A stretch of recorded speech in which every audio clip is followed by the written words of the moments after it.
Hello friends, welcome in target nursing academy Jaipur. आज हम start करेंगे पीडियाट्रिक्स और पीडियाट्रिक्स में हमारा टॉपिक है नॉर्मल न्यूबॉर्न। तो पीडियाट्रिक्स जो है वो दो टर्म से बनकर बना होता है। फर्स्ट वन पीडिया, दूसरा आइट्रिक्स। इनकी एक होता है क्या, पीडिया, और एक होता है आइट्रिक्स। पीडिया जो होता है उसका मतलब होता है चिल्ड्रन, और आइट्रिक्स का मतलब होता है ट्रीटमेंट।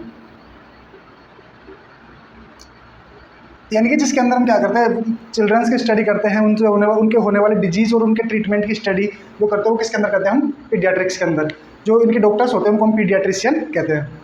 जो चिल्ड्रन जो होते हैं इनको हम इसमें बहुत सारी कंट्रोवर्सी है कि इसमें एज ग्रुप क्या होता है। तो चिल्ड्रन जो होते हैं उनको हम 0 to 17 ईयर्स को हम पीडियाट्रिक्स में कंसिडर करते हैं। कुछ एम्स इसको 0 to 14 ईयर्स के अंदर कंसिडर करते हैं। तो इसका जो मोस्ट वैल्यूएबल आंसर होता है हमारे टेक्स्ट बुक के अंदर वो है 0 to 17 ईयर्स। वो किसके अंदर आते हैं, हमारे पीडियाट्रिक्स के अंदर आते हैं। आइट्रिक्स के अंदर क्या आता है, इसका ट्रीटमेंट आता है। अब इसके फादर जो हैं, पीडियाट्रिक्स के फादर जो हैं वो हमारे हैं फादर ऑफ पीडियाट्रिक्स, वो अब्राहम जैकब, यानी कि अब्राहम जैकब जो है वो हमारे क्या है, फादर ऑफ पीडियाट्रिक्स है। इन्होंने सबसे पहले जो इंपॉर्टेंट डिस्कवरीज की थी पीडियाट्रिक्स के बारे में वो किसने की थी, अब्राहम जैकब ने। इसलिए इनको क्या बोलते हैं, फादर ऑफ पीडियाट्रिक्स। अब हमारा टॉपिक है क्या, नॉर्मल न्यूबॉर्न कि नॉर्मल न्यूबॉर्न क्या होता है। सबसे पहले बात करते हैं न्यूबॉर्न की। न्यूबॉर्न, तो न्यूबॉर्न क्या होता है, जो बच्चा अभी जन्मा है, यानी कि जो रिसेंटली बच्चा जन्मा है उसको हम क्या बोलते हैं, न्यूबॉर्न। अब कितने दिन के बच्चे को न्यूबॉर्न बोलेंगे, तो इसके लिए हम कहते हैं कि बर्थ से 28 डेज का जो बेबी होता है, बर्थ से 28 डेज का जो बेबी है उसको हम बोलते हैं न्यूबॉर्न। अब इसमें क्या होगा कि 28 डेज तक का जो बेबी जिसको न्यूबॉर्न बोल रहे हैं, इसमें भी हम दो ग्रुप्स के अंदर डिवाइड करते हैं। मान लो किसी ने आपको बोला कि ये बेबी तो अभी अर्ली न्यूबॉर्न है, तो इसका मतलब कि वो बेबी, इसको हम क्या करते हैं, दो भाग तो 2 पार्ट्स में क्लासीफाई करते हैं। सबसे पहले early newborn. Early newborn, early newborn में क्या होगा, जो बेबी फर्स्ट 7 डेज का होता है, यानी कि बर्थ से 7 डेज तक, बर्थ से 7 डेज, उसको हम क्या बोलते हैं, अर्ली न्यूबॉर्न। और लेट न्यूबॉर्न किसको बोलते हैं, न्यूबॉर्न जो बेबी 8 डेज से और 28 डेज तक का होता है। जो बेबी 8 डेज से 28 डेज तक का होता है उसको हम बोलते हैं लेट न्यूबॉर्न। अब आपको कोई पूछे कि लेट न्यूबॉर्न क्या होते हैं, तो इसका मतलब क्या है कि वो बेबी अभी 8 दिन से 28 दिन के बीच का है। और कोई बोले अर्ली न्यूबॉर्न, तो मतलब अभी फर्स्ट वीक जो है बेबी का चल रहा है, उसको बोलते हैं हम अर्ली न्यूबॉर्न, उसको बोलते हैं लेट न्यूबॉर्न। इसके बाद में होता है कि अगर हम फर्स्ट मंथ से 1 ईयर तक का जो बेबी होता है उसको हम इन्फेंट बोलते हैं। इसके बाद में हम 3 ईयर तक के बेबी को हम टोडलर बोलते हैं। 5 ईयर तक के बच्चे को हम प्री स्कूलर बोलते हैं। फिर हम 7 ईयर तक के बच्चे को 12 ईयर तक के स्कूलर बोलते हैं, school children, school going children. और फिर हम 17 ईयर्स तक के बेबी जो होते हैं उनको टीनेजर बोलते हैं। ठीक है, तो ये हमारा क्या है, एज ग्रुप है। तो हम क्या बात कर रहे थे कि न्यूबॉर्न।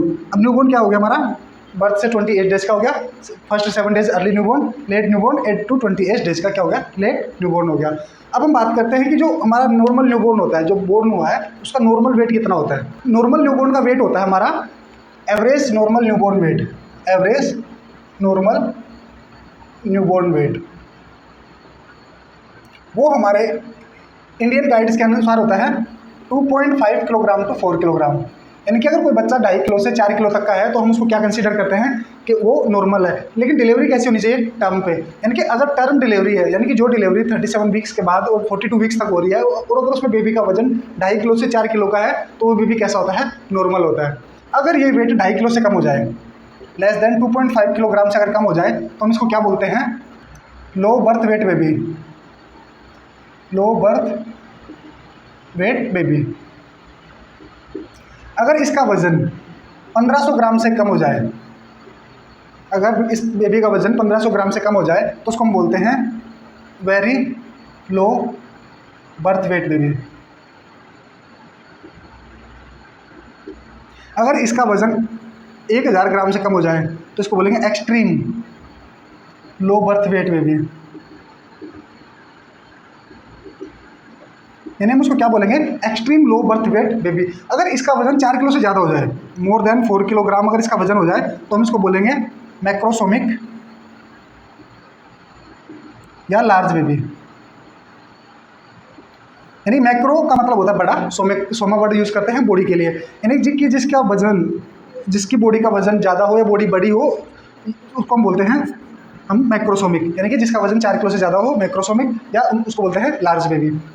तो ये था हमारा कि एवरेज नॉर्मल न्यूबॉर्न जो होता है उसका वेट कितना होता है, 2.5 किलो से 4 किलोग्राम का। अब आता है कि मान लो, ये तो था टर्म की बात कर रहे थे हम, कि कोई बेबी अगर टर्म से पहले, मतलब प्री टर्म पैदा हुआ, 37 वीक से पहले पैदा हुआ, और हमें उसका वेट मिला उससे नॉर्मल वेट से कम, तो हम आइडेंटिफाई करते हैं कि क्या ये वेट जो है बेबी का, वो उसके वीक के गेस्टेशनल वीक के हिसाब से अप्रोप्रिएट है या ज़्यादा है या कम है। तो उसको आइडेंटिफाई करने के लिए हम किसका यूज़ करते हैं, ग्रोथ चार्ट का। तो ये आपके सामने जो है ये हमारा ग्रोथ चार्ट।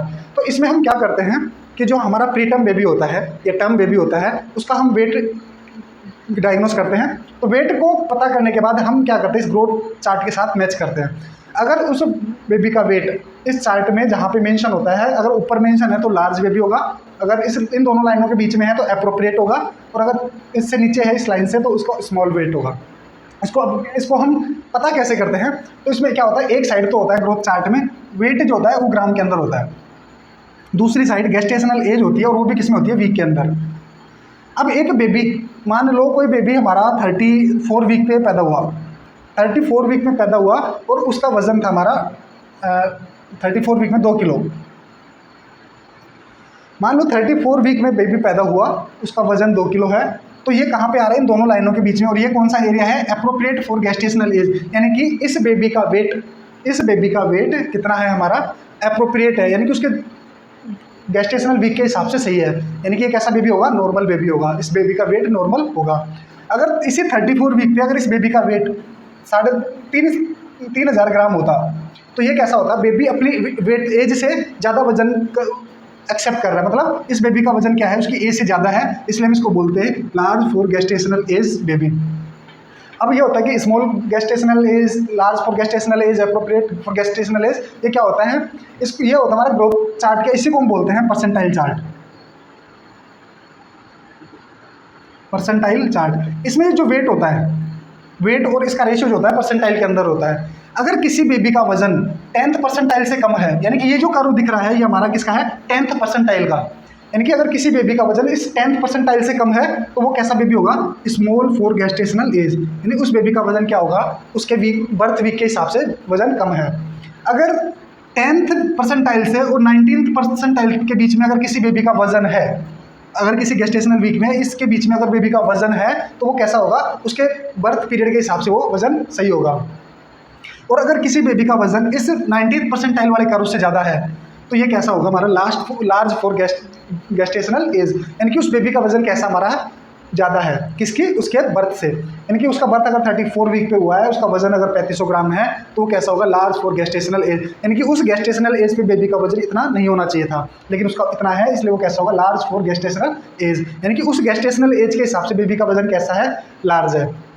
अब क्या होगा कि जैसे हमने इसमें परसेंटाइल चार्ट निकाला, तो इसके 2 कर्व होते हैं, इसमें 2 कर्व होते हैं, एक होता है अपर कर्व होता है 19th परसेंटाइल पे, एक होता है लोअर कर्व, वो होता है 10th परसेंटाइल पे।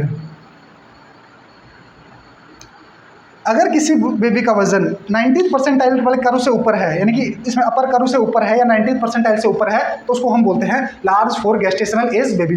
अगर किसी बेबी का वजन लोअर कर्व से नीचे है, यानी 10th परसेंटाइल से कम है, तो उसको हम बोलेंगे small for gestational age, short for gestational age या स्मॉल फॉर गेस्टेशनल एज। तो ये था हमारा ग्रोथ चार्ट या परसेंटाइल चार्ट। तो आज की हमारी क्लास यहीं तक। इसमें हमने देखा कि नॉर्मल न्यूबॉर्न का वेट कितना होता है और हमारा ग्रोथ चार्ट क्या होता है। नेक्स्ट क्लास में हम बात करते हैं कि स्मॉल फॉर गेस्टेशनल एज की और लार्ज फॉर गेस्टेशनल एज की, अप्रोप्रिएट फॉर गेस्टेशनल एज की, कि ये सब क्या होते हैं।